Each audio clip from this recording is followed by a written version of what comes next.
গত 11 মাস ধরে পাচ্ছেন না বেতন না পাওয়ায় নির্বাচনের সময় কর্মবিরতিতে নামলেন জনস্বাস্থ্য কারিগরি দপ্তরের ঠিকা শ্রমিক ও সিকিউরিটি গার্ডরা। সোমবার সকাল থেকে বালুরঘাটের রঘুনাথপুরে অবস্থিত পিএইচ ডিভিশন অফিসের সামনে অবস্থান বিক্ষোভে সামিল হন প্রায় 25 জন শ্রমিক। সকাল থেকে বিকেল পর্যন্ত অবস্থান বিক্ষোভে বসেন আন্দোলনকারীরা। দিনভর চলতে থাকে তাদের এই আন্দোলন। বেতন না পেলে আগামী দিনে আরো বড় আন্দোলনে নামবেন বলে সাফ জানিয়েছেন বিক্ষোভকারীরা।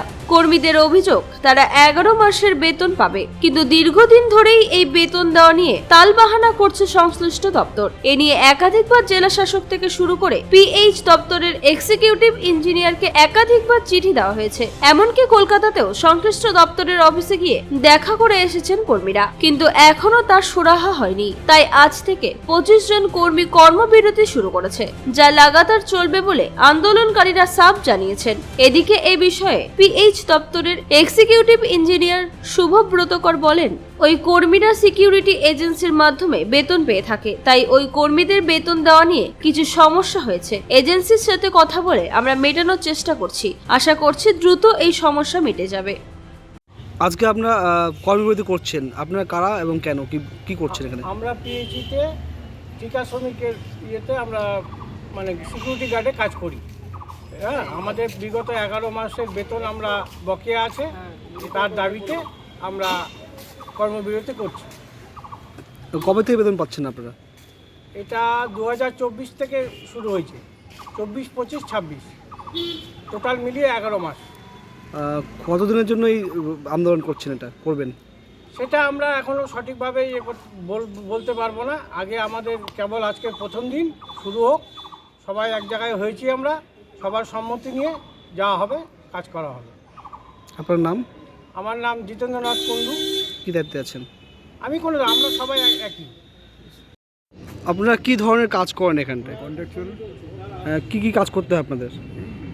সিকিউরিটি গার্ডে যত কাজ সব কিছু করতে হয়। কবে থেকে বেতন পাচ্ছেন না? বেতন 11 মাস, টোটাল 3 বছরে 11 মাস। কি সমস্যা হচ্ছে আপনাদের? বেতনের যে বিলগুলো সেগুলো একটাও পাস হয় না এখান থেকে। ইপিএফ, ইএসআই, হ্যান তার নানা রকম সমস্যা দিয়ে বিল পাস হচ্ছে না, এখানে থেকে গেছে, কোনো টাকাও আসছে না, আমরা টাকা পাচ্ছি না। আপনার নাম? আমার নাম দুর্গা শঙ্কর। দুর্গা শঙ্কর শঙ্কর।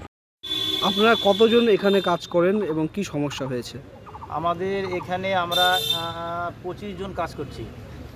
তো 25 জনে বিগত 2 বছর ধরে আমাদের এই বেতন পাচ্ছি না।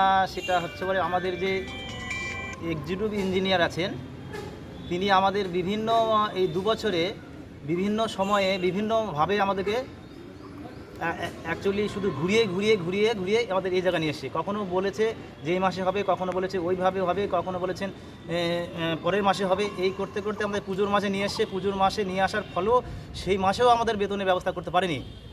না করে আমাদের ছেলেপেলে যারা ছিল প্রত্যেকে কলকাতা চিফ ইঞ্জিনিয়ার অফিসে গিয়ে জানতে পেরেছেন আমাদের যে এক্সিকিউটিভ ইঞ্জিনিয়ার আছে, ইনার গাফিলতিতেই আমাদের এই বেতন পরিকাঠামো সম্পূর্ণরূপে স্তব্ধ হয়ে আছে। তো আমরা আপনাদের কাছে অনুরোধ, যাতে আমাদের এই বেতন সমস্যাটা দ্রুত মিটে যায়, এবং আমার এও আশ্বাস, সর্বদলে সমস্ত মানুষের কাছে আবেদন যে সবাই একত্রিত হয়ে আমাদের কাছে আসুক, সাহায্য করুক, আমাদের পরিবারের পাশে দাঁড়াক, যাতে আমরা এই সমস্যার সমাধান থেকে বেরিয়ে আসতে পারি।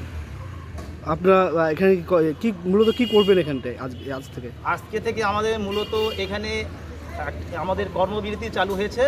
কর্মবিরতি আমরা সম্ভবত 1 দিন 2 দিন 3 দিনও করতে পারি। করার পরে আমাদের আরও বৃহত্তর আন্দোলনের দিকে আমরা এগোচ্ছি। সেই আন্দোলন আমরা এই মুহূর্তে আপনাদের মাধ্যমে বলছি না, আমরা যখন হব তখন আপনাদেরকে জানিয়ে দেবো। আপনার নাম? আমার নাম নন্দন সরকার। কি দায়িত্বে আছেন? আমি আছি, অনেক দায়িত্বে আছি, কিন্তু আমরা এখানে সর্বদলীয়ভাবে এখানে বসেই আন্দোলনটা করছি। আমি যে দায়িত্বে আছি সেই দায়িত্বের কথা আমি আপাতত বলছি না। বালুরঘাট থেকে বান্টি সিং এর রিপোর্ট, কুলিক নিউজ।